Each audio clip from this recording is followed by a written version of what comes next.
சட்டப்பேரவை தேர்தலில் திமுக வெற்றி பெற கையில் வைத்துள்ள முக்கியமான ஆயுதம் மகளிர் உரிமை தொகை. இந்த திட்டத்துக்கு பெண்கள் மத்தியில் நல்ல வரவேற்பு உள்ள நிலையில் இதை வைத்தே பெண்களின் வாக்குகளை மொத்தமாக அறுவடை செய்ய திமுக திட்டமிட்டுள்ளது.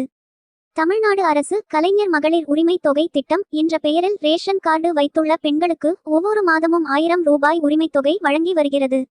இந்த 1000 ரூபாய் தகுதியான பெண்களுக்கு அவர்களின் வங்கிக் கணக்கில் மாதந்தோறும் செலுத்தப்பட்டு வருகிறது. கடந்த மாதம் மகளிர் உரிமை தொகை திட்டத்தின் 2வது கட்ட விரிவாக்கத்தின்போது புதிதாக 16,94,339 பேருக்கு மகளிர் உரிமை தொகை வழங்கப்பட்டுள்ளது. இதன் மூலம் இந்த திட்டத்தில் பயன்பெறும் பயனாளிகளின் எண்ணிக்கை 1,60,69,831 ஆக உயர்ந்துள்ளது. தமிழகத்தில் சட்டப்பேரவை தேர்தல் நெருங்கிவிட்ட நிலையில் பெண்களின் வாக்குகளை ஒன்று விடாமல் அள்ளுவதற்காக மகளிர் உரிமை தொகையை உயர்த்த திமுக அரசு திட்டமிட்டுள்ளதாக தகவல் வெளியாகி வருகிறது.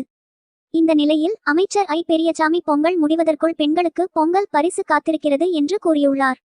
அதாவது பெண்கள் மத்தியில் பேசிய அமைச்சர் ஐ. பெரியசாமி பொங்கல் அன்றோ அல்லது பொங்கல் முடிவதற்குள்ளோ பெண்களுக்கு முதல்வர் ஸ்டாலின் தித்திப்பான செய்தியை அறிவிப்பார். பெண்களுக்கு பொங்கல் பரிசு காத்திருக்கிறது என்று தெரிவித்துள்ளார். மகளிர் உரிமை தொகையை அரசு உயர்த்த முடிவு செய்துள்ளதையே பெண்களுக்கு பொங்கல் பரிசு காத்திருக்கிறது என அமைச்சர் கூறியிருப்பதாக தகவல்கள் தெரிவிக்கின்றன. வரும் சட்டப்பேரவை தேர்தலில் திமுக வெற்றி பெற கையில் வைத்துள்ள முக்கியமான ஆயுதம் மகளிர் உரிமை தொகை.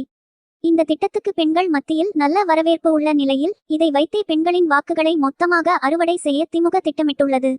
இதனால் மகளிர் உரிமை தொகையை 1000 ரூபாயில் 1500 ரூபாயாகவோ அல்லது 2000 ரூபாயாகவோ அதிகரிக்க திமுக அரசு முடிவு செய்துள்ளதாக கூறப்படுகிறது.